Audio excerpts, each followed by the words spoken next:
What if the most dangerous sentence ever handed down in the United States of America was never spoken inside a courtroom? What if it was delivered quietly, without a judge, without a jury, without a single word, on the day a child was born into the wrong zip code? This is Born Into It. And before we go any further, understand what kind of documentary this is. This is not a story about monsters. This is not a story about evil men who made evil choices in dark moments. This is a story about architecture. The invisible, interlocking, decades-old architecture of poverty, race, policy, and neglect that was built, brick by brick, long before any of these young men drew their first breath. By the time they were old enough to make a so-called choice, the walls were already up. The hallways were already narrow. And every door that should have opened, school, opportunity, safety, dignity, had already been quietly, bureaucratically, systematically locked. Pelican Bay State Prison sits in the far northwestern corner of California, surrounded by redwood forest, cut off from everything. Its security housing unit, the SHU, is where the state puts the men it has decided are beyond managing. Cells 8 feet wide, 10 feet long, 22 to 23 hours a day inside them. Silence enforced. No contact visits. No phone calls in the early years. No windows to the outside world. Just concrete, fluorescent light, and time. By 2011, over 500 men had been inside those cells for more than a decade. Nearly 100 had been there for over 20 years. The question this film is going to answer, the loop we are opening right now and will not close until the final frame, is this: how does a 6-year-old boy become one of those men? Not in theory. Not in abstraction. Step by step. System by system. Decision by institutional decision. We are going to trace the pipeline from the first classroom to the last cell. And when we are done, the word inevitable will never feel neutral to you again. Because here is what the data, not opinion, not ideology, but peer-reviewed, government-sourced, court-documented data, tells us. 98% of the prison population experienced serious childhood trauma. 1 in 3 black men born after 2001 will be incarcerated at some point in their lives. Children with an incarcerated parent are twice as likely to end up incarcerated themselves. More than 5 million children in this country have had a parent behind bars. And at every single checkpoint on the road between childhood and a cell, the school, the street, the courtroom, the database, the same children, from the same neighborhoods, with the same zip codes, get flagged, pushed, funneled, and filed. That is not a coincidence. That is a design. And we are going to show you how it works. If you enjoy real, gripping prison documentaries and true stories, don't forget to like this video, leave a comment, and share it with your friends and family. Hit that subscribe button and turn on notifications so you never miss more shocking and exclusive content.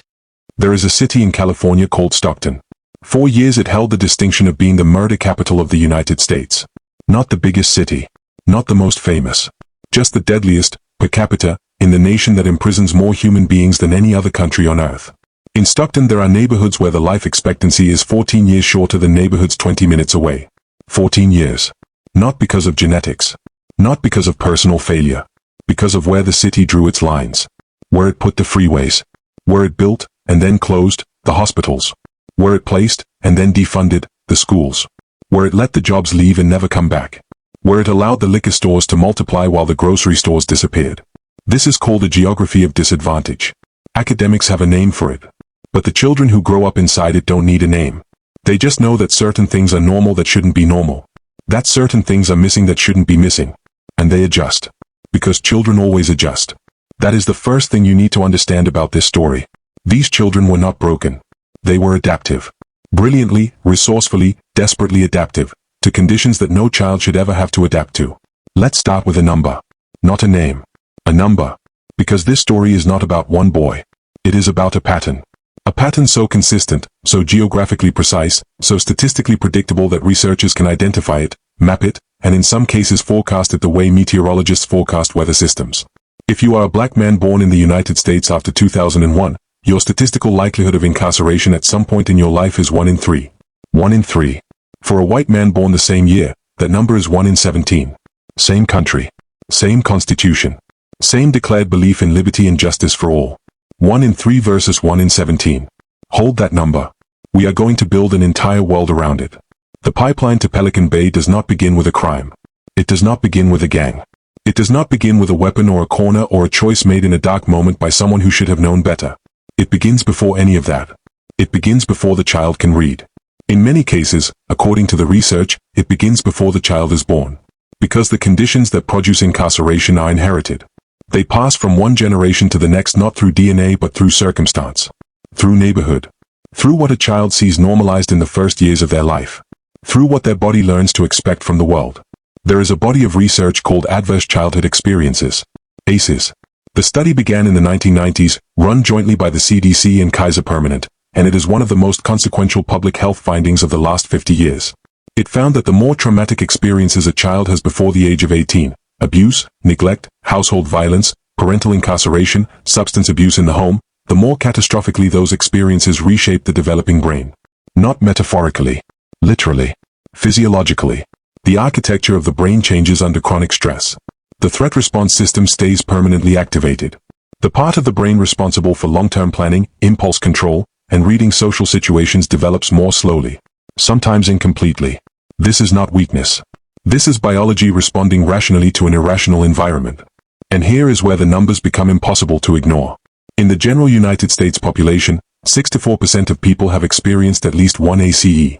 In the prison population, 98% have experienced at least one ACE. Among incarcerated men specifically, 63% experienced emotional abuse and substance abuse in their household. 60% experienced physical abuse. 45% had a family member incarcerated before they were old enough to understand what incarceration meant. These are not isolated traumas. These are ecosystems of trauma. Interlocking, compounding, generational systems of harm operating inside specific households and specific neighborhoods and specific zip codes. And the system built to respond, to catch these children, support them, interrupt the cycle, did not catch them. It counted them. And then it waited. Let's talk about what a morning looks like inside a high ACE household. Not a dramatic morning. Not the morning something terrible happens. Just a regular Tuesday in a neighborhood like parts of Stockton, or South Sacramento, or Watts, or the east side of Salinas. A boy is 6 years old. He wakes up on the couch because the bedroom belongs to his mother and there is a man in it he doesn't recognize. Last night was loud and then suddenly very quiet in the way that is sometimes more frightening than loud. He doesn't think about this consciously. His body just knows it. His nervous system has already logged it, filed it alongside hundreds of similar mornings, and made the necessary adjustments. He checks the kitchen. There is no cereal. There are small barrel juices, the 25-cent kind from the corner store. He drinks 2 of them for breakfast. He finds his backpack under the couch. One strap is broken and has been broken for 3 weeks. He carries it by the remaining strap. He walks to school alone. He is 6 years old. Now here is what the research tells us about that walk. That boy's cortisol levels, the stress hormone, are already elevated before he arrives at his classroom. His body is in a low-grade state of alert that it has learned to maintain as a baseline. Because in his world, the baseline is unpredictability. And unpredictability requires vigilance. He sits down at his desk. The teacher asks him to focus, to sit still, to raise his hand and wait, to manage his emotions, to share, to defer, to trust that the adult in the room is safe. Every single one of those requests runs counter to what his nervous system has spent 6 years learning to do. He is not defiant. He is not bad.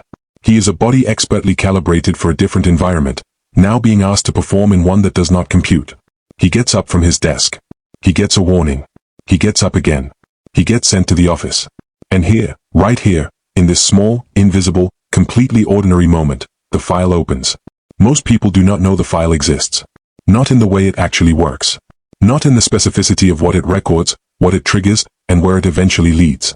From the first disciplinary incident, which in many schools is simply getting up from your desk without permission, a record begins. In California, this record follows a child. It moves with him from school to school. It informs how teachers approach him before spending a single day with him. It shapes expectations. And shaped expectations shape outcomes. This is not theory. This is documented. Studied. Published. Black students in the United States are suspended and expelled at a rate 3 times higher than white students, not because they misbehave 3 times more, but because the same behavior is interpreted differently depending on the body it comes from. Researchers call this the differential application of discipline. What it means in plain language is this: a white child who gets up from his desk gets redirected. A black child who gets up from his desk gets documented. And documentation has consequences that compound silently across years. Because here is the mechanical link that most people never see. A suspended child is twice as likely to be arrested during the period of their suspension than a child who remains in school. Twice.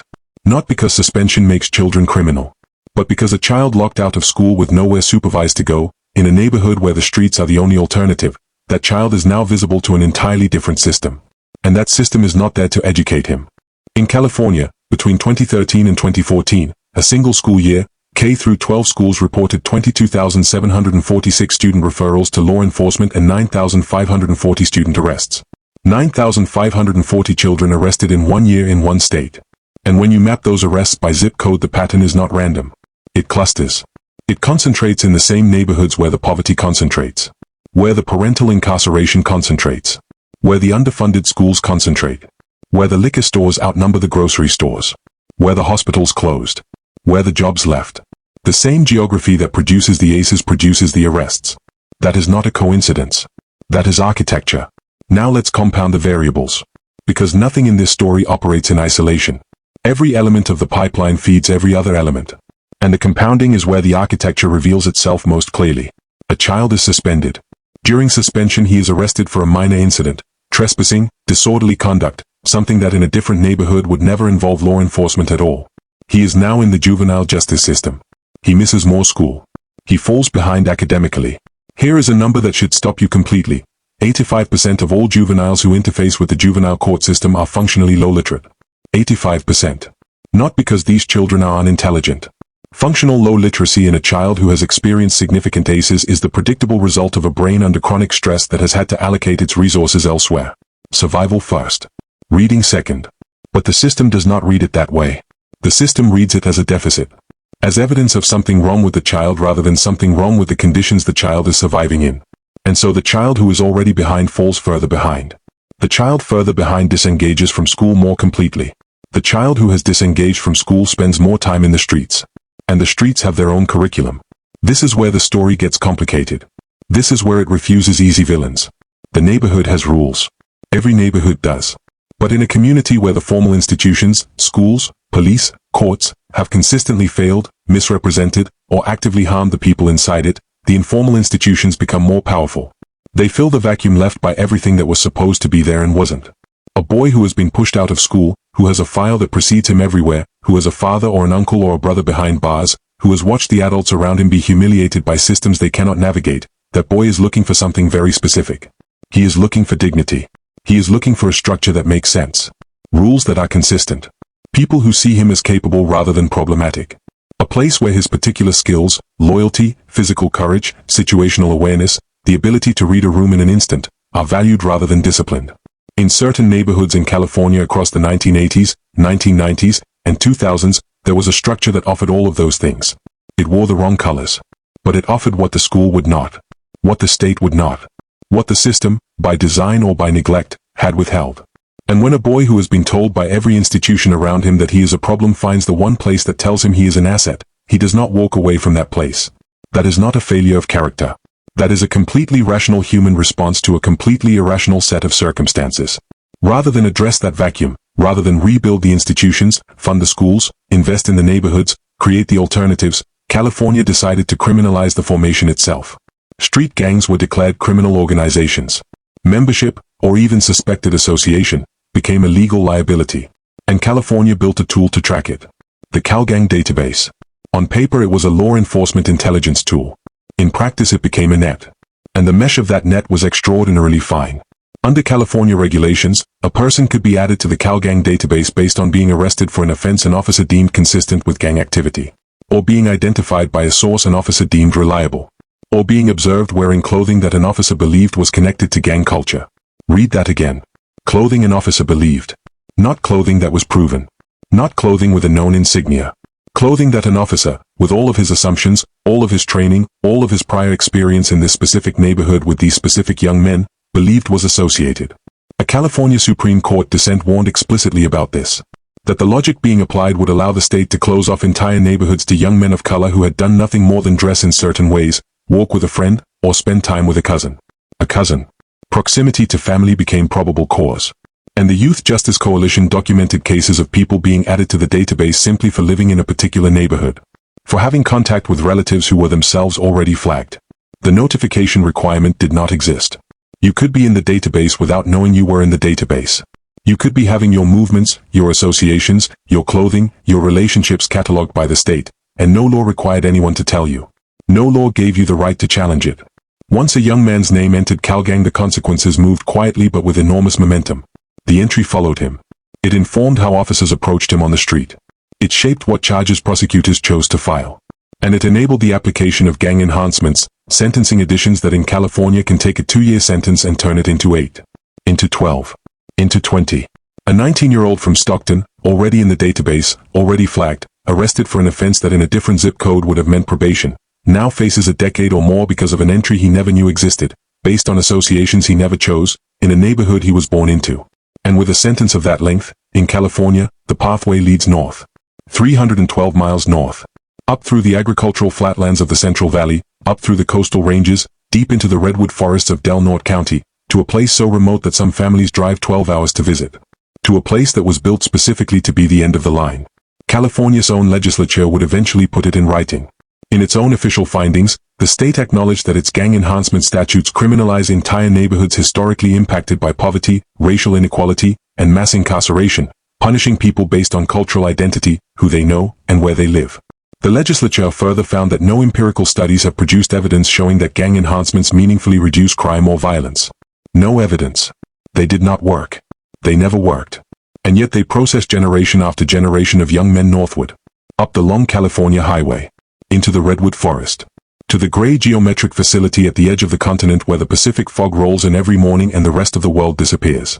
Before we arrive at that facility, and we need to sit for a moment in the generation before. Because the boy we have been following did not fall into this world from nowhere. He was born into the aftermath of someone else's story. More than 5 million children in the United States have had a parent incarcerated during their lifetime. 5 million children learning at the most foundational stage of their development that adults disappear. That the state comes into your home and takes people. That love and absence are braided together so tightly you cannot separate them. Research from the Philadelphia ACE project, surveying nearly 1,800 adults in a high-poverty urban environment, found that 83% had experienced at least one ACE and 37% had experienced 4 or more serious traumas before adulthood, in a single childhood. And children with an incarcerated parent are twice as likely to become incarcerated themselves. The transmission moves in both directions. A parent returns, if they return, carrying unprocessed trauma back into a household that restructured itself around their absence. The child who adapted to the absence must now adapt to the presence. The parent who survived prison must navigate a world that moved on without them, carrying a record that closes most doors before they can be opened. And inside that household, inside that specific pressure system, the next file begins. If you are a black man born between 1975 and 1979 and you did not complete high school, your probability of incarceration before the age of 35 was 69%. 69%. That means if you grew up in a household where your father fit that profile, the odds were better than 2 to 1 that you were going to watch him disappear into the system before you were old enough to drive. And that disappearance, that specific trauma, that specific ACE, doubles your own likelihood of ending up where he went. The system produces the conditions. The conditions produce the behavior. The behavior confirms the system's prediction. And the cycle is called justice. By the time a young man from Stockton or Watts or Salinas reaches the door of Pelican Bay, he has been processed by nearly every institution that was supposed to protect him. The family, overwhelmed, under-resourced, grieving its own losses. The school, underfunded, over-policed, better equipped to discipline than to teach. The street, offering structure in the vacuum left by everything else. The police, surveilling, documenting, flagging. The court, applying the full arithmetic of enhancements to a life that the system itself helped construct. And at the end of that arithmetic, a cell. 8 feet wide. 10 feet long. A concrete slab with a thin mattress. A steel sink and toilet bolted to the wall. 2 concrete cubes serving as desk and chair. A steel door with a narrow slot at the bottom. No window to the outside world. 22 to 23 hours a day inside it. 1 hour of exercise alone in a concrete enclosure the size of a large bathroom, open only to a narrow strip of sky above. By 2011, more than 500 men had been living inside those dimensions for over a decade. Nearly 100 for over 2 decades. These were not men who arrived at the Pelican Bay Security Housing Unit because of what they did inside prison. Many of them arrived because of a file. A file that started outside a principal's office. That grew through a school district database. That transferred into a juvenile court record. That fed into the CalGang database. That informed an enhancement calculation. That produced a number. That produced a sentence. That produced a direction. North. Always north. The file always remembered. Even when everyone else forgot. Even when the boy who started it had become a man. Even when the man had spent so long inside a system that the system itself had become the only world he knew. That is not justice. That is architecture. And architecture does not happen by accident. It gets designed. It gets funded. It gets maintained. And somewhere, in the decisions made by people in rooms that these young men never had access to, it got chosen. This is the story of what was chosen. And who paid for it. There is a specific moment in the life of every young man who ends up at Pelican Bay that nobody talks about. Not the arrest. Not the sentencing. Not the first night inside a cell. The moment nobody talks about is earlier than all of those. It is the moment the system stops seeing a child and starts seeing a case number. It happens quietly. It happens inside offices and courtrooms and database terminals that these young men never had access to. And by the time they understand what has happened, by the time the full weight of it becomes clear, the machinery has already finished its work. This act is about that machinery. How it was built. How it ran. And how efficiently it processed an entire generation. Let's start with the courtroom. Because the courtroom is where most people think the story begins. Where the decisions get made. Where justice, in theory, gets administered. But by the time a young man from Stockton or Watts or Salinas sits down at a defense table, the most consequential decisions about his life have already been made. They were made in the school office. In the database terminal. In the charging document an assistant district attorney filled out at a desk while drinking coffee on a Tuesday morning. They were made in the application of a sentencing enhancement that took a number and doubled it, tripled it, and pointed it north. The courtroom is not the beginning of the story. The courtroom is where the story gets ratified. In California, the Gang Enhancement Statute, formerly known as California Penal Code Section 186.22, was passed in 1988 as part of the Street Terrorism Enforcement and Prevention Act. The STEP Act. It was sold to the public as a surgical tool. A precise instrument designed to target the leadership of violent criminal organizations. To reach the men at the top. To dismantle the structures that were tearing apart communities across the state. That is not what it became. What it became was a multiplier. A mathematical instrument of amplification that attached itself to the most ordinary charges and transformed them into decades.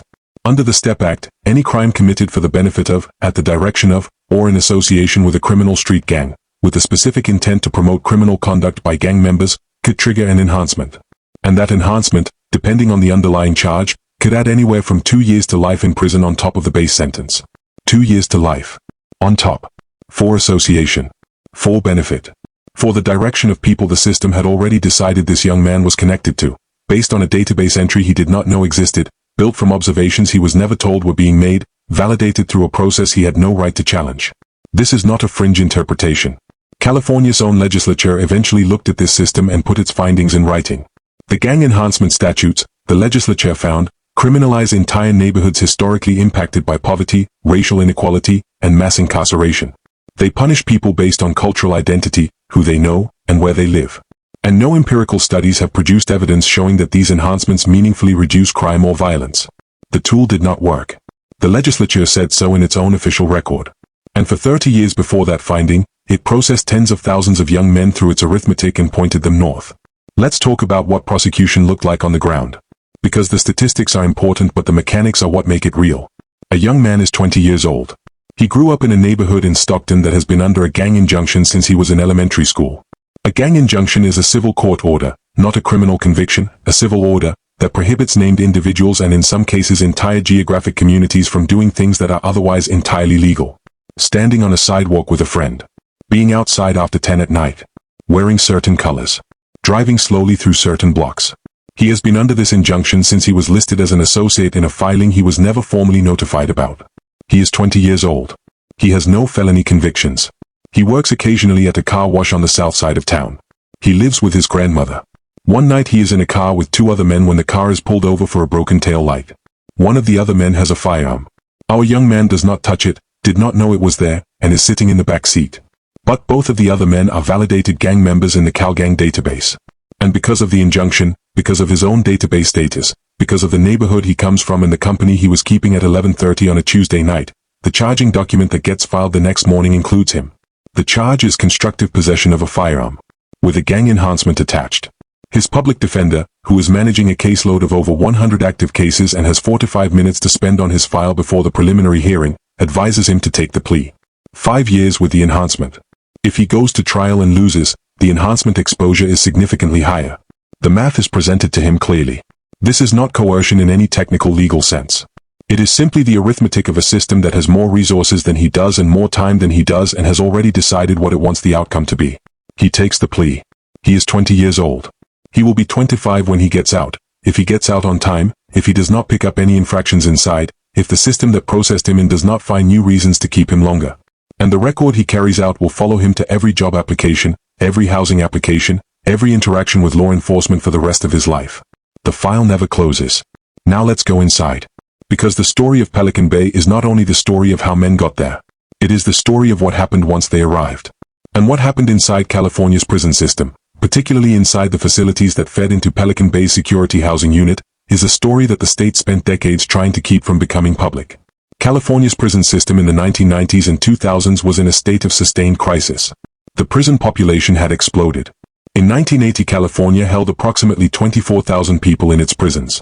By 2006, that number had reached 173,000, a sevenfold increase in 26 years driven by mandatory minimum sentences, the three strikes law, gang enhancements, and the systematic criminalization of communities that we have already traced in detail. The facilities were overcrowded beyond any reasonable operational standard. The federal courts would eventually rule that the conditions constituted cruel and unusual punishment and order the state to reduce its prison population. But for the men inside during those years, those rulings came too late and changed too little. Inside this overcrowded, under-resourced, pressure-cooked system, the gang structures that had been criminalized on the outside did not disappear. They evolved. Because the same vacuum that existed on the streets of Stockton and Watts and Salinas existed inside the yards of Corcoran and Folsom and Soledad. The same need for structure, for protection, for a set of rules that made survival possible, that need did not evaporate when the prison gates closed. It intensified. Inside California's prisons, the major gang organizations, the Crips, the Bloods, the Nortinos, the Serenos, the Black Guerrilla Family, the Aryan Brotherhood, operated as sophisticated parallel institutions. They had hierarchies. They had economies. They had codes of conduct, mechanisms for resolving disputes, systems for distributing resources among their members.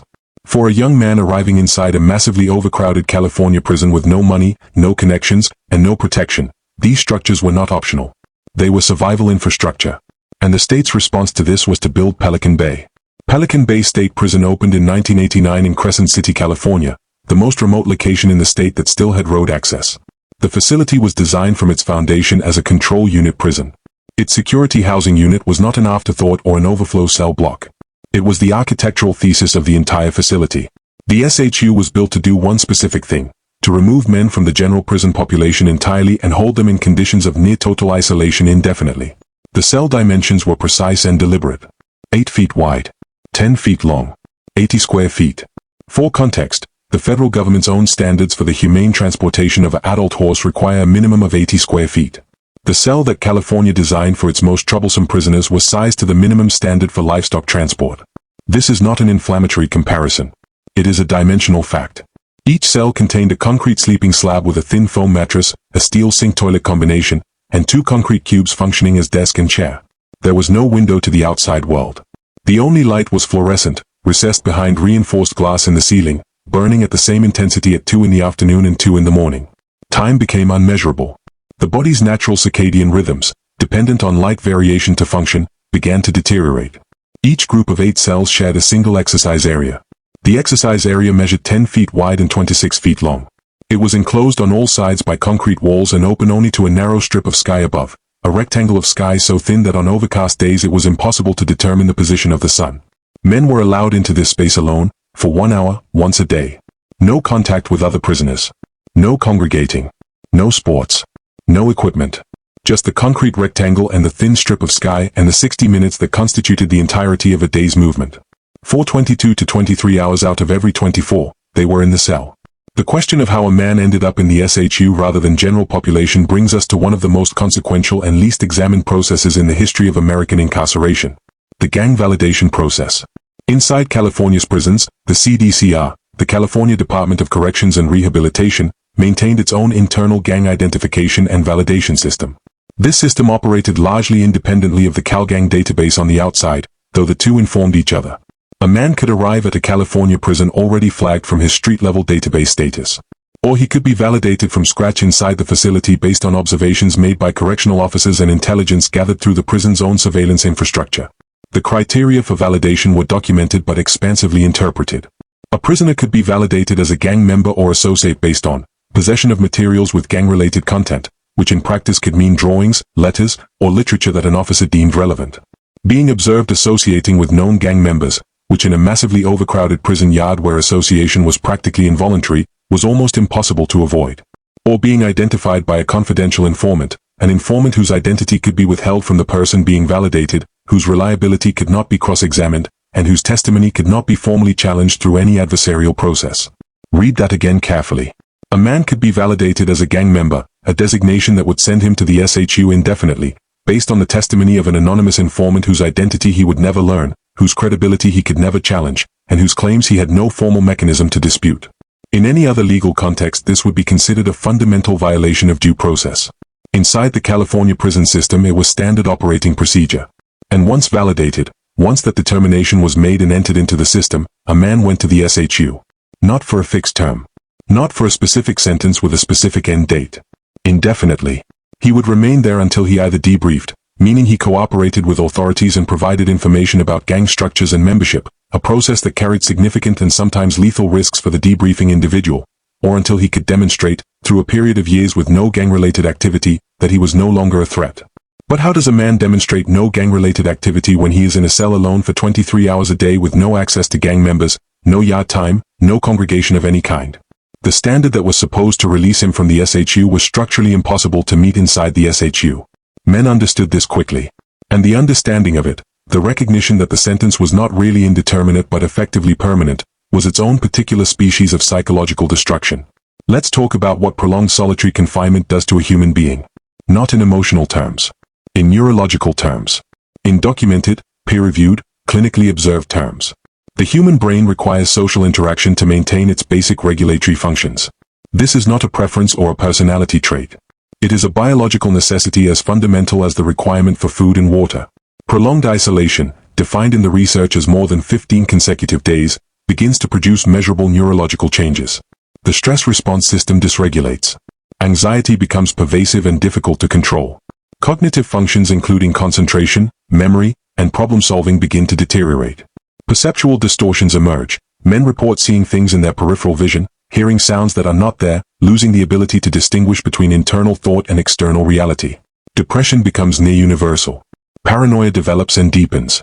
Stuart Gracian, a Harvard Medical School psychiatrist who conducted landmark research on solitary confinement, documented a specific psychiatric syndrome that develops in isolation conditions. It includes hypersensitivity to stimuli. A man who has been in silence for months may find the sound of a distant voice or a door closing genuinely painful. Perceptual distortions and hallucinations. Difficulties with thinking and concentration severe enough to impair daily functioning. Primitive aggressive fantasies. Impulse control problems that did not exist before isolation.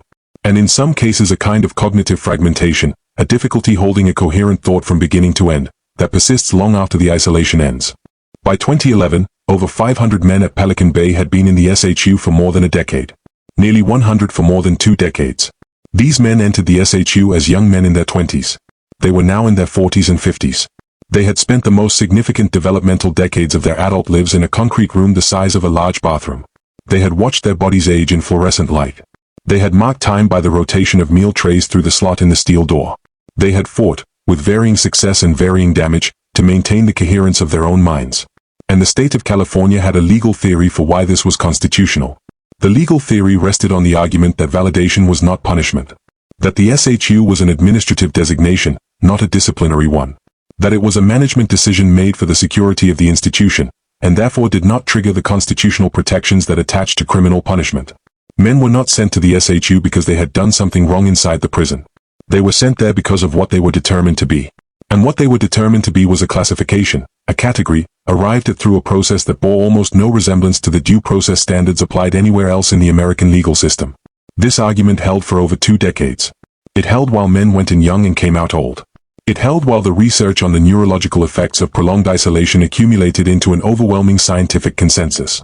It held while the United Nations Special Rapporteur on Torture examined the SHU conditions and described prolonged solitary confinement of more than 15 days as a form of cruel, inhuman, or degrading treatment that could constitute torture under international law.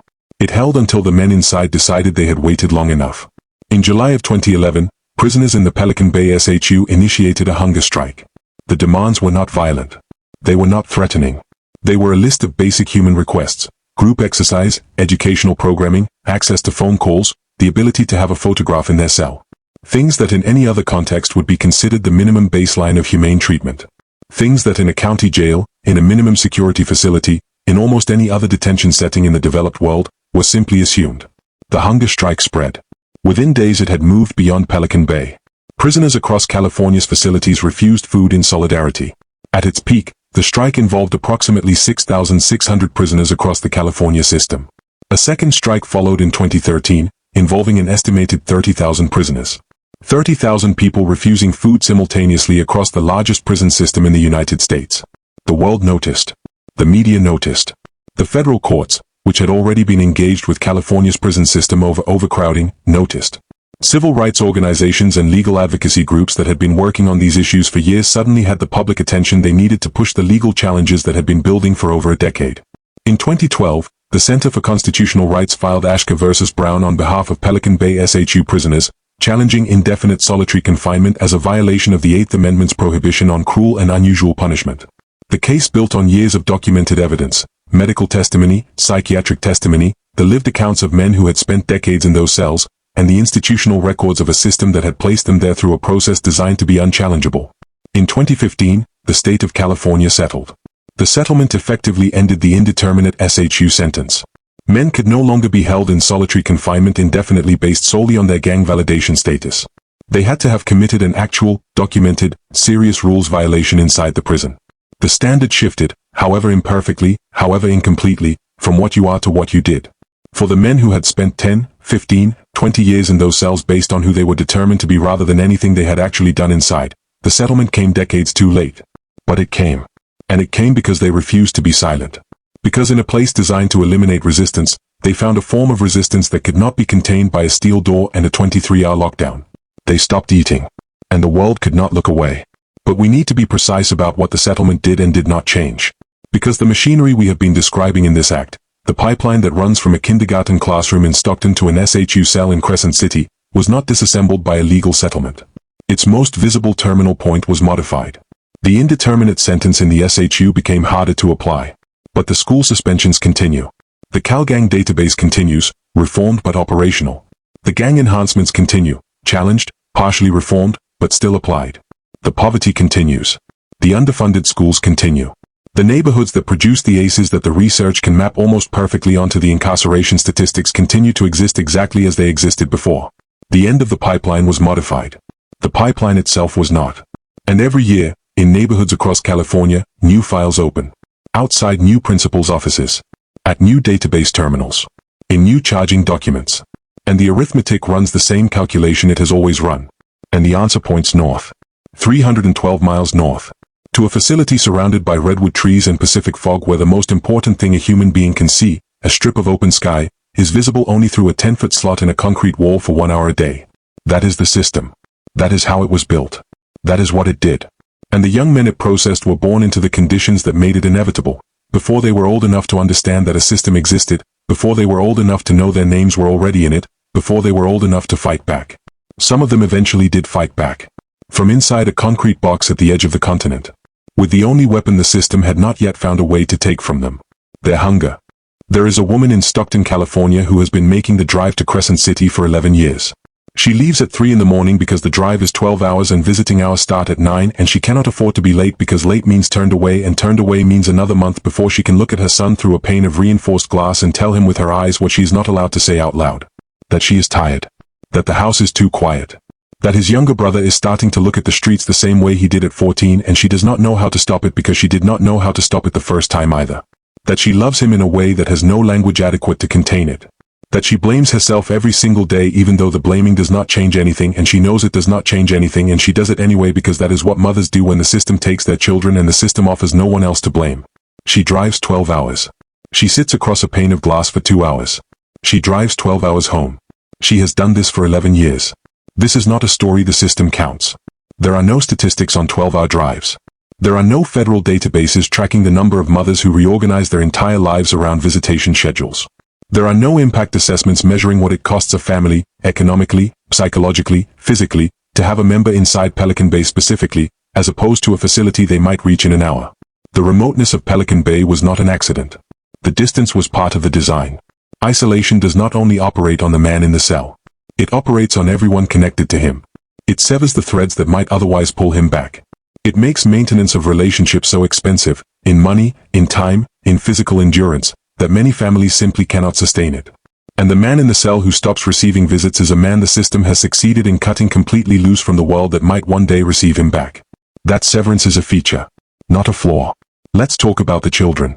Because the scar of Pelican Bay does not stay inside Pelican Bay. It travels. It moves through families the way a fracture moves through bone, not always visible on the surface, but structural, load-bearing, determining the shape of everything that grows around it. More than 5 million children in the United States have had a parent incarcerated during their lives. 5 million. We said this number in the first act and we are saying it again here because the first time you hear it as a statistic and the second time you hear it you should be hearing it as a population. A city. A generation of children growing up with a specific hole in the center of their world and no institutional support designed to address it. These children experience what researchers call secondary prisonization. The rules of the carceral system extend outward through the prison walls and begin to govern the lives of the people connected to the incarcerated person. A child who visits a parent in prison learns, before they can articulate it, that adults can disappear. That love exists alongside absence. That authority is something that takes people away. That the world outside the prison and the world inside it are connected by an invisible thread that can be cut at any moment by forces you cannot see or name or appeal to. And the research on what this does to children is not ambiguous. Children with incarcerated parents have significantly higher rates of anxiety and depression. Higher rates of behavioral problems in school, the same behavioral problems that start the disciplinary file, that trigger the suspension, that activate the surveillance, that begins the pipeline. Higher rates of housing instability. Higher rates of food insecurity. And, the number that closes the loop on everything this documentary has been building toward, twice the likelihood of incarceration themselves. The system that took the father built the conditions that will process the son. This is not metaphor. This is mechanism. Let's go deeper into the psychology. Because the scar is not only sociological. It is not only a matter of statistics and mechanisms and pipelines. It lives inside specific human bodies and it expresses itself in ways that the clinical language of trauma research can measure but cannot fully contain. A boy is 8 years old when his father goes to Pelican Bay. He does not fully understand where Pelican Bay is or what it means. He knows that his father is gone and that the gone is different from the gone of a man who left voluntarily. He knows that the gone has an address. That the address is very far away. That getting to the address requires more money and more time than his family has in steady supply. He knows that when his mother talks about the address her voice changes in a way he cannot name but can feel in his chest. He knows that the kids at school whose fathers are present in ways his is not, that these kids exist in a different grammar than he does. That their sentences have a subject he is missing. He grows up. He grows up with the specific hypervigilance of a child whose baseline was unpredictability. Whose nervous system learned early that good things end without warning and that the people you depend on can be removed from your life by forces entirely outside your control. He grows up with a grief that nobody around him has the language to address because the culture he lives in does not have a ceremony for the loss of a living parent. When someone dies there is a funeral. There is a ritual. There are casseroles and condolence cards and permission to grieve publicly. When someone goes to prison there is silence. There is shame. There is the instruction, spoken or unspoken, not to talk about it.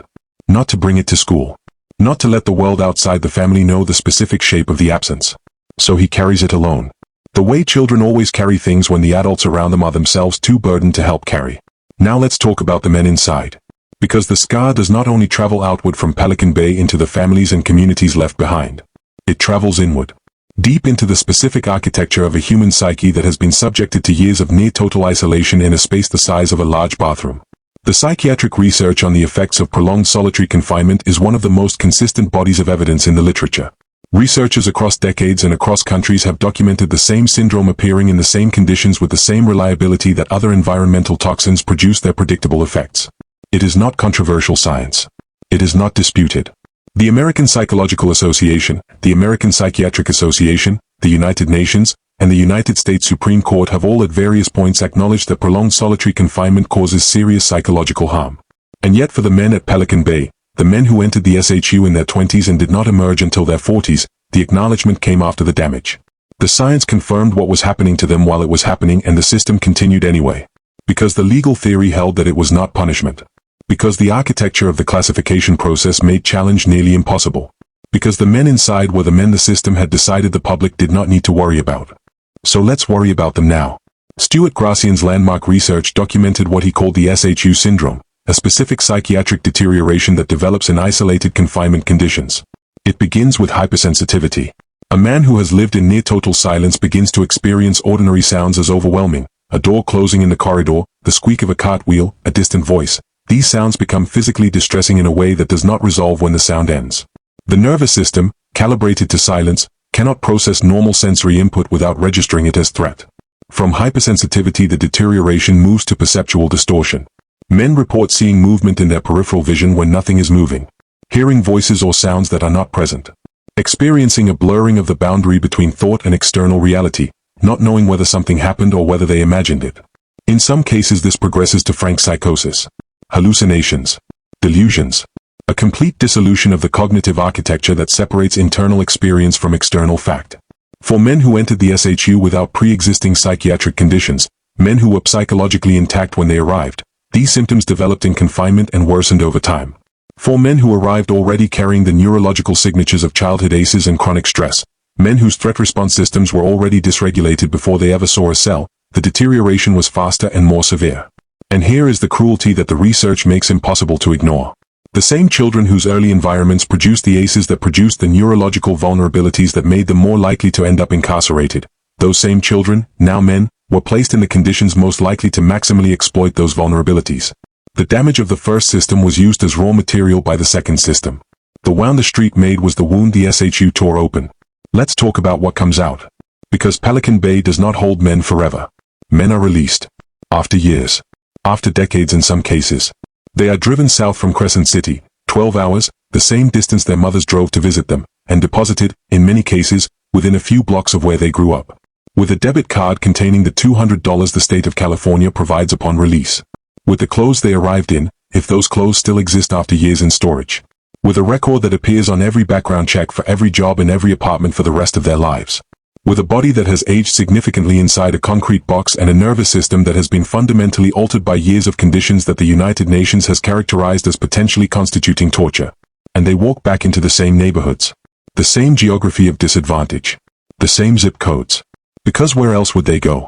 The $200 does not cover a security deposit anywhere in California. The record closes the door of most legitimate employers before the conversation can begin. The family that has maintained contact, if the family has maintained contact through 12-hour drives and 2-hour visits through reinforced glass, is often itself barely surviving.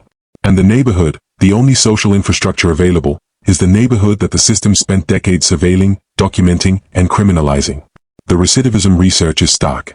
Within 3 years of release from a California state prison, approximately half of released individuals are reincarcerated. Within 5 years the number rises higher. And the research on what predicts reincarceration points back, with uncomfortable precision, to the same variables we identified at the beginning of this film. Lack of stable housing. Lack of employment. Lack of social support networks. Lack of access to mental health treatment. Presence of untreated trauma. Presence of economic desperation. The pipeline does not only run in one direction. But here is what the statistics do not capture. Here is what the recidivism numbers and the ACE scores and the enhancement calculations cannot hold.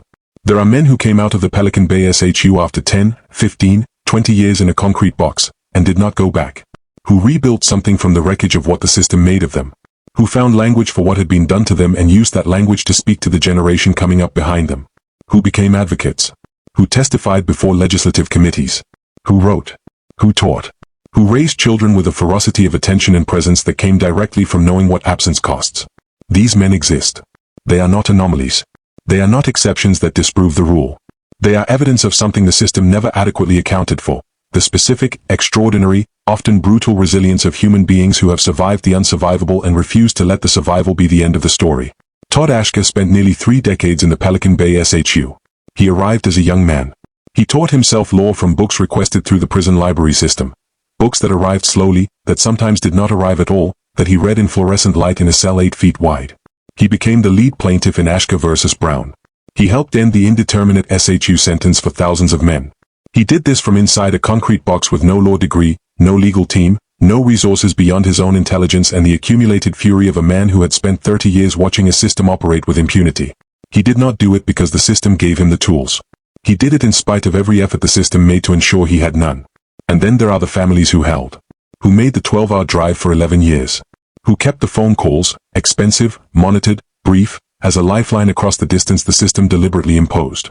Who raised children in the absence of a parent and kept the parent real for those children, not as a cautionary tale, not as a shame to be managed, but as a human being who was somewhere specific, who was surviving something specific, who would come back if the system allowed it and who deserved to come back to a family that still knew his name. These families exist in enormous numbers. They are not celebrated. They do not have a mythology. The culture has not built them monuments or written them into the national story of resilience and survival. They are just people, doing the impossible thing that the system made necessary. Driving 12 hours in the dark because the alternative is abandonment, and abandonment is the one thing they will not give the system the satisfaction of completing on their behalf. Let's talk about the neighborhoods. Because the scar of Pelican Bay is not only personal. It is not only familial. It is geographical. It lives in specific blocks of specific cities in specific ways that researchers can now measure with a precision that should be deeply uncomfortable for anyone who made the decisions that produced these outcomes. A concept called million-dollar blocks describes it most starkly. Researchers mapping incarceration by address, literally plotting the home addresses of incarcerated people and calculating the public money spent on their incarceration, found that in certain city blocks in certain neighborhoods, the state is spending over $1 million per year incarcerating the residents of that single block. One block. $1 million per year. Flowing not into the block, not into housing or schools or mental health services or economic development, but out of the block, northward, to facilities like Pelican Bay, to pay for the cells and the guards and the administrative infrastructure of holding those residents in concrete rooms far from home. In the neighborhoods that feed Pelican Bay, that money does not come back. It does not circulate. It does not build anything. It maintains an absence. It funds the mechanism of removal. And the block it leaves behind, stripped of its adults, its earners, its fathers and sons and brothers, becomes more fragile, more economically precarious, more vulnerable to the next generation of the same conditions that produced the incarceration in the first place. This is the economics of the scar. Not abstract. Not theoretical. Measurable in dollars spent per block per year to maintain a system that the legislature itself has acknowledged does not reduce crime or violence. And now we come to the question that this act has been building toward. The question that the scar itself poses. The question that a woman driving 12 hours in the dark at 3 in the morning is asking with every mile. What was it for? Not rhetorically. Not as an expression of grief or outrage, though grief and outrage are entirely appropriate responses to everything documented in this film. But as a genuine policy question. As the question that any honest accounting of this system must eventually answer. California built Pelican Bay. Built the SHU. Spent decades and billions of dollars processing young men from specific neighborhoods through a pipeline that began in underfunded schools and ended in concrete isolation boxes at the edge of the continent. It applied enhancements that its own legislature would eventually admit were not supported by evidence of effectiveness. It maintained a gang validation system that the federal courts found violated basic due process. It held men in conditions that the United Nations characterized as potentially constituting torture. And the neighborhoods it drew those men from, the neighborhoods it was ostensibly protecting by removing them, those neighborhoods did not become safe. The violence did not end. The poverty did not lift. The schools did not improve. The jobs did not return. The conditions that the system identified as the breeding ground for the behavior it was trying to suppress, those conditions were left entirely intact while the system focused its resources on processing the people those conditions produced. The system was not designed to solve the problem. The system was designed to manage the people the problem created. And the people it managed were born into the problem. Before they could walk. Before they could read. Before they could understand that a file had already opened with their name on it and that the file had a destination and that the destination was 312 miles north of everything they had ever known. The scar is what remains when the system has finished with you. When the sentence is served or the settlement is reached or the hunger strike ends and the cameras go home and the advocacy organizations move on to the next crisis and the legislature passes its findings and its reforms and its acknowledgments that something went wrong. The scar is the woman driving in the dark. The scar is the boy carrying a grief that has no ceremony. The scar is the man standing in the parking lot of a Greyhound station in Crescent City with $200 and a record and a nervous system that has been fundamentally altered by years of conditions that should never have been legal. The scar is the block. The zip code. The neighborhood that the system took from and never gave back to. That it surveilled and documented and enhanced and processed, and left exactly as broken as it found it. That is the scar. And it does not heal on its own. It does not heal without acknowledgement. Without accountability. Without the kind of material investment in the communities that were stripped, in schools, in housing, in mental health infrastructure, in economic opportunity, that might begin to address the conditions at the source rather than managing the people those conditions produce. The scar does not heal without a decision. A political decision. A collective decision about what kind of country this is and what it owes the people it has processed through this machine. That decision has not yet been made. The machine is still running.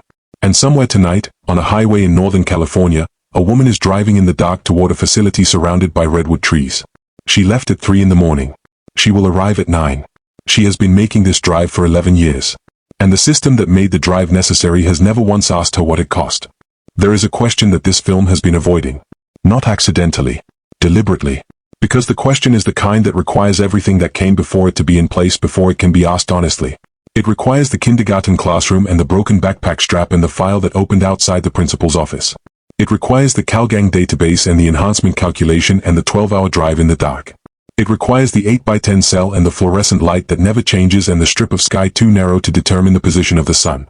It requires all of it, laid out in sequence, documented, sourced, measured, before the question can land with the weight it deserves. The question is this. What do you do with the knowledge that it was a choice? Not an accident. Not an oversight. Not an unfortunate consequence of well-intentioned policy that simply did not work out the way its architects intended. A choice. A series of choices made by specific people in specific rooms with specific information available to them. Information that told them, with increasing clarity over decades, exactly what the system they were building was doing and to whom it was doing it. Because the research was not secret. The ACE studies were published. The school suspension data was public. The gang enhancement ineffectiveness findings were documented in peer-reviewed journals and legislative reports and federal court records. The psychiatric research on solitary confinement was available. The United Nations findings were on the record. The hunger strikes were covered by every major news organization in the country. The Ashker settlement was a matter of public legal record. The information existed. The choice to continue existed alongside it. That is what this act is about. Let's go back to the beginning. Not to the kindergarten classroom this time. Further back. To the decisions that built the classroom's neighborhood. That determined what the classroom would have and what it would not. That shaped the conditions into which the children in that classroom were born. In 1968, the Federal Fair Housing Act was passed, formally prohibiting racial discrimination in housing. It came 3 years after the Voting Rights Act, 5 years after the March on Washington, 103 years after the end of the Civil War. By the time it passed, the geography of American cities had already been set. The redlining, the formal federal policy of denying mortgage guarantees and investment capital to neighborhoods designated as racially mixed or predominantly black, had already operated for 30 years. The neighborhoods it starved of investment had already calcified into the specific configurations of poverty and disinvestment that the research would later map so precisely onto incarceration outcomes. The Fair Housing Act made future redlining illegal. It did not undo the 3 decades of damage already done. It did not redirect investment back into the neighborhoods that had been systematically denied it. It did not restore the wealth that had been prevented from accumulating across a generation. It said, from this point forward, we will not do this officially. It did not say, we will repair what was done. The neighborhoods that were damaged in those 30 years became the neighborhoods that produced the ACE scores. That produced the underfunded schools. That produced the conditions the STEP Act was passed to address. That produced the young men the CalGang database was built to track. That produced the pipeline that ended at Pelican Bay. The cause and the response were separated by decades and by the official forgetting that American policy specializes in. By the time the system was processing young men from those neighborhoods northward toward Crescent City, the history that produced those neighborhoods had been largely erased from the public conversation about why those neighborhoods existed the way they did. The poverty was treated as a self-generated condition. The violence was treated as a cultural pathology. The young men being processed through the pipeline were treated as the origin point of a problem rather than as the latest chapter in a story that began long before they were born. This is the deep structure of the system. Not the school suspension rate or the enhancement statute or the validation criteria.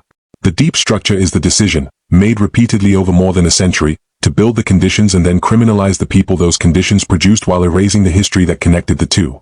Let's talk about what was known and when. The connection between poverty and crime has been documented since the earliest days of criminology as a discipline. It is not a radical finding. It is not contested.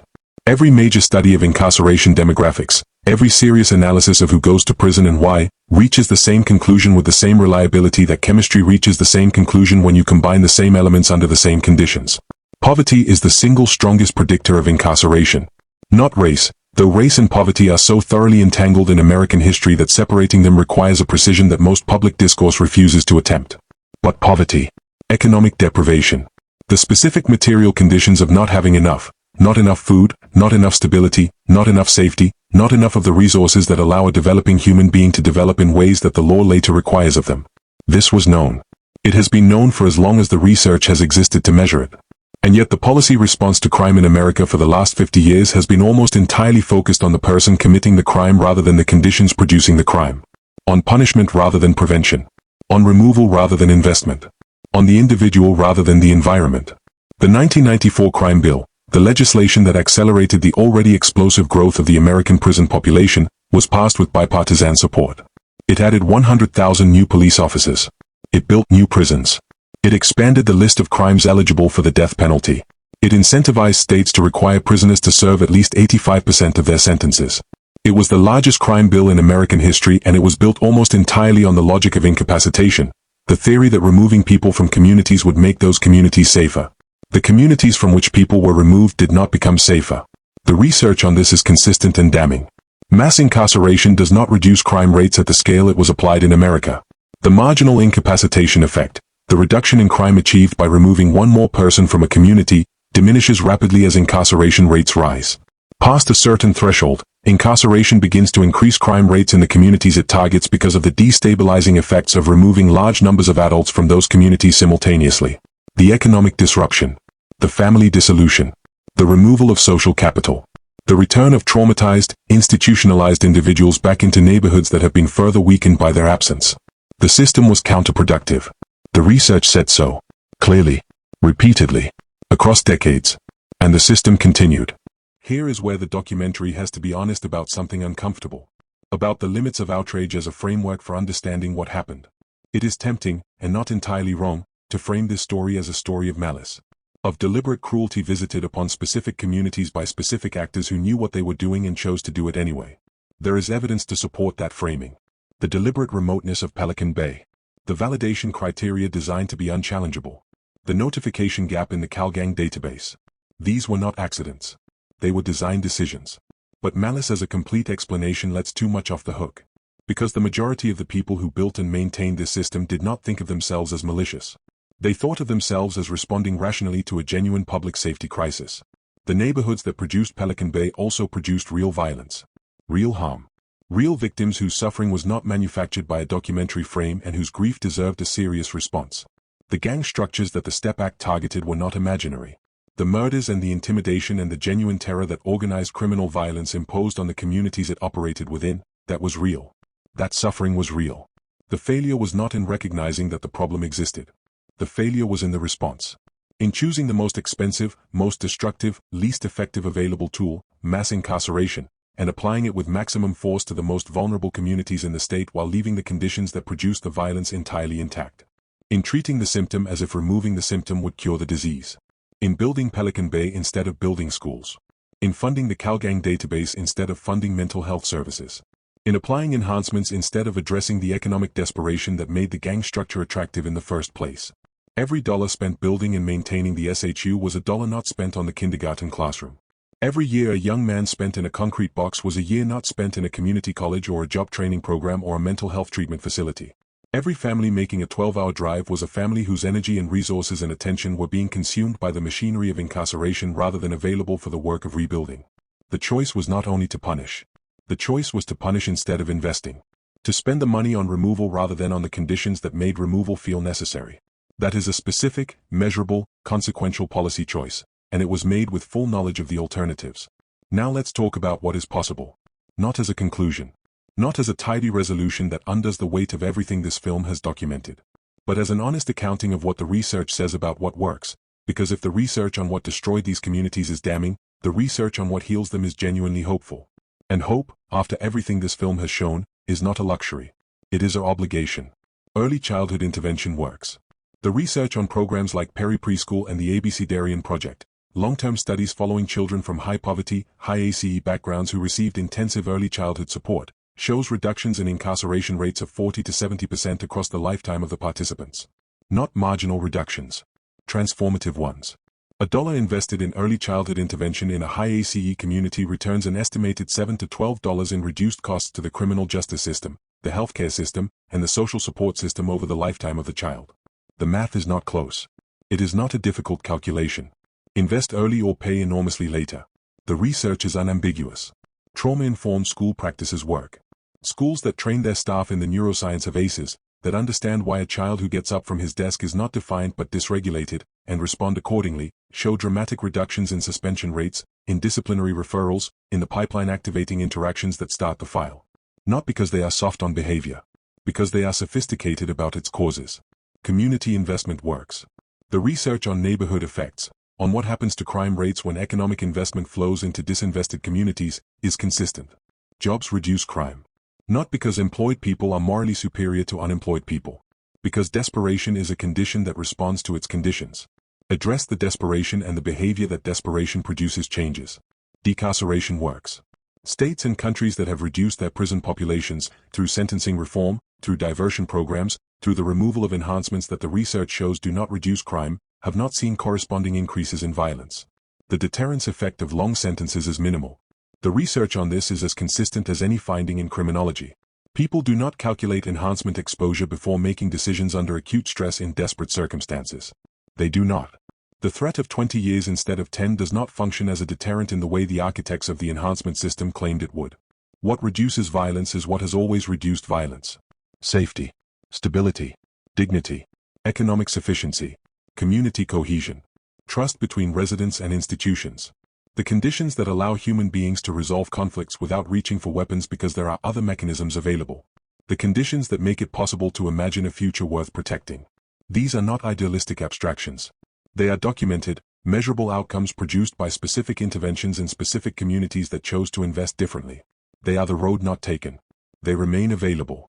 The choice to take them is what has not yet been made at the scale the problem requires. Let's come back to the boy. The boy with the broken backpack strap. The boy who walked to school alone at 6 years old, carrying a grief that had no ceremony and a nervous system calibrated for a world the school did not understand. The boy whose file opened outside the principal's office on a Tuesday that nobody remembered. He is not a symbol. He is not a metaphor. He is a person. Specific, particular, irreplaceable in the way that every human being is irreplaceable, carrying inside him a specific configuration of intelligence and humor and loyalty and capacity that existed nowhere else in the world and that the world lost access to when the pipeline swallowed him. We do not know his name. But we know his number. We know his zip code. We know his ACE score. We know the school district that suspended him and the database that flagged him and the enhancement that multiplied his sentence and the highway that carried him north. We know the dimensions of the cell that held him. We know the strip of sky that was all he had for a decade or more of his life. We know all of this because people documented it. Because researchers published it and lawyers filed it and hunger strikers forced it into public view and journalists covered it and advocates refused to let it stay buried in the bureaucratic language of classification decisions and sentencing guidelines. We know. That is the thing that cannot be undone by the ending of this film. Once you know the shape of the pipeline, once you can see the geometry that runs from the kindergarten classroom in Stockton to the SHU cell in Crescent City, you cannot unsee it. It is visible now in every school suspension statistic and every gang enhancement case and every CalGang database entry and every family making a 12-hour drive in the dark. It is visible in the 5 million children. It is visible in the 1 in 3. It is visible in the 98%. And visibility, real visibility, not the visibility of a statistic scrolling past on a news ticker but the visibility of a fully documented, fully sourced, fully human story. Visibility is where accountability begins. It is not sufficient. It is not the change itself. But nothing changes without it. No policy shifts without public pressure. No public pressure exists without public knowledge. No public knowledge forms without the stories that make the statistics human. This film is one of those stories. It will not empty Pelican Bay. It will not restore the years taken from the men in those cells. It will not give back the childhood shaped by the ACEs or the futures foreclosed by the enhancements or the families fractured by the 12-hour distance the state deliberately imposed. But it will make it harder to pretend that none of this happened. And making it harder to pretend, making the choice to continue the system a choice that must be made consciously, with full knowledge of what is being chosen, that is not nothing. That is, in fact, the beginning of everything. There is one more thing that needs to be said. And it needs to be said directly, without the buffer of statistics or policy analysis or the measured language of documentary narration. The men who went through this pipeline were not abstractions. They were not case studies or data points or cautionary tales. They were children who deserved what every child deserves: safety, stability, the chance to develop into the fullness of who they were capable of becoming. They were young men who made decisions under conditions that the research tells us made those decisions overwhelmingly likely. They were human beings whose capacity for growth, for insight, for love, for contribution, did not disappear inside a cell, even an 8x10 cell, even after a decade, even in fluorescent light with a strip of sky too narrow to read the sun. Todd Ashker taught himself law in a concrete box and changed the conditions for thousands of men. The woman who drove 12 hours for 11 years did not stop. The boy who lost his father at 8 grew up and is raising his own son with a ferocity of presence that comes from knowing exactly what absence costs. These are not redemption stories in the Hollywood sense. They are not evidence that the system was secretly fine because some people survived it. They are evidence of something the system was specifically designed to eliminate and failed to eliminate. The irreducible human capacity to remain, to resist, to reach through a slot in a steel door and insist on connection. The system was built to break that. It did not break it. And that failure, the system's failure to fully accomplish what it set out to accomplish, is the only genuinely hopeful thing this film has to offer. Not the policy reforms. Not the settlement. Not the legislative findings. Those matter. But the deepest hope in this story is the one the system could not account for. The people it was designed to disappear refused to disappear. They are still here. In the neighborhoods. In the classrooms. In the advocacy organizations and the community centers and the front porches and the legislative testimony and the letters worn soft at the creases from being folded and unfolded across years of separation. They are still here. And the question this film leaves you with, the question that has no policy answer, no statistical resolution, no documentary conclusion adequate to contain it, is simply this. Now that you know what was done, and to whom, and with what knowledge, and at what cost, what are you going to do? Not what should the government do. Not what should the system do. What are you going to do? With the knowledge you now carry. With the visibility this story has created. With the specific, documented, measurable, humanly unbearable truth that a pipeline was built from a kindergarten classroom to a concrete box at the edge of the continent, and that pipeline is still running, and that the children feeding into it tonight in the neighborhoods of Stockton and Watts and Salinas are the same age as the boy who walked to school alone with a broken backpack strap on a Tuesday that nobody remembered. Nobody remembered. Except the file. Except this film. Except you.